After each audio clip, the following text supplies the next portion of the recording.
First of all, congratulations on, Thank you. on winning the competition. You had some stiff competition, I might add. It was, the committee was really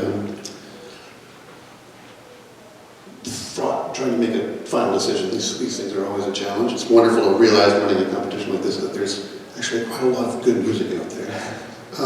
So that's always encouraging. But the piece we're going to hear tonight has this kind of constant drive, rhythmic drive to it, and a really clear trajectory that I found particularly compelling. And you mentioned, well, the title is taken from the idea of airplane painting. Yeah. And also you mentioned the futurists as being a source of inspiration. I wonder if you talk a little bit about that, and I have some more questions probably for you. Yeah, sure. So first of all, hello. So I went to, as the program note said, I went to the Guggenheim Museum in 2014, the summer of 2014, and they had a really, really great exhibition on futurist art, and it wasn't actually just art. They had someone performing some strange poetry and all kinds of fun things. But I was really taken, especially by a couple of adjoining rooms that had these airplane pictures, or Aeropittura. I'm kind of fascinated with flight and airplanes in general anyway, so of course I gravitated towards them. But for a long time then, I just put that on the back burner as an idea of a piece that I wanted to write.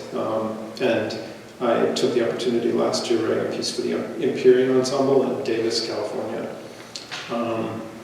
And what I ended up doing with it was, as the futurists loved to do, they wrote they sometimes wrote more manifestos than they made works of art. So I took a manifesto for the writing of futurist poetry and used that as sort of a general guide of moods that I wanted to achieve in the piece. Interesting, so it was more the poetic impulse rather than the art of noise. Right, yeah, which is funny because usually when you think of futurists in music, you think of Luigi Russolo, who famously made noise machines and tried to compose, and did compose music. Mm-hmm. I'm curious, what's your take on the politics? Well, yeah, so obviously they were fascists and celebrated war and things of that nature. So you still find something of value in these manifestos in spite of that motivation? Yeah, in the parts that I took, it really didn't have any kind of like, I would say, bellicose. Overt political? No, not really. No. Only in as much as occasionally they would talk about, being celebrating war and technology, the technology of war. So I tended to try to avoid those kinds of things. However, because of the nature of, these paintings tended to be very bold and have lots of brash colors. And so there is a little bit of that in the music. There tends to be, as you mentioned, bigger textures and driving, louder sounds. Well, you do get a sense of flight just from the impetus of the music figurations you're using and the harmonic progressions. That's good. I think it works very nicely, actually. So cool. Looking forward to hearing it performed live this evening. So I'm curious if we may continue, and we'll come back to Richard Fair in a moment. What are you working on now? What are you continuing to be inspired by futurist manifestos, or Yeah, so it's interesting. The piece that is being played tonight, I tended to, for the last maybe 3 or 4 years, use rock music as a source of inspiration. I'm a former rock guitarist myself, and so I don't actively do it anymore. I'm a little too busy, unfortunately. But especially heavier styles, heavy metal and things of that nature. That was my first instrument.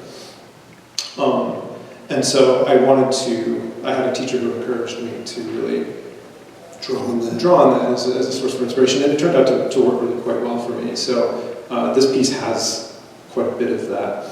And this year, I decided to completely move away from that and write very abstract music. I tend to also use a lot of extra musical inspirations either like, for instance, the poetry manifesto, or something like a science fiction short story, or Sure. silly things like that. Right, so now you're working in contrast to Exactly. your past Yeah. stylistic proclivities. I'm just curious though, with drawing on rock music, which obviously is influence for many of us, certainly a significant part of American culture. What about that style motivate? Do you find influences your classical composition, your composition for orchestral instruments? I think the rhythmic drive, certainly, but also timbral things. Right. So, for instance, the timbre of a distorted guitar, Right. distorted electric guitar.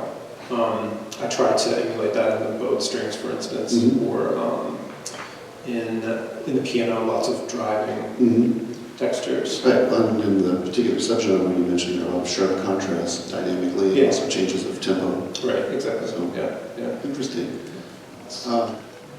Good time to pose a question.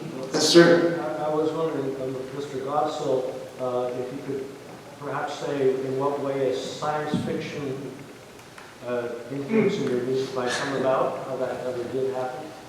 Yeah, so I wrote a piano trio that was inspired by a science fiction short story that I wrote, or that I read when I think I was 12 or something. I don't even really remember it.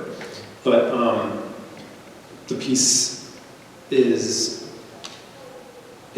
follows what I remembered from the piece, which was this group of astronauts found some strange device in space and then tried to use it, and it didn't go well.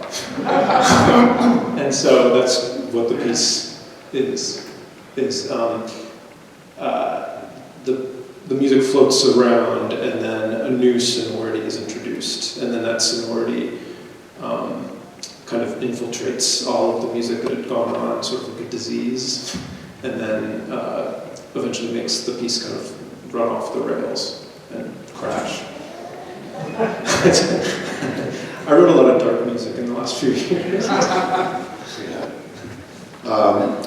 Yes, one last question. On the lighter side, have you ever read Jack Vance's space opera? I think so. I never got to that.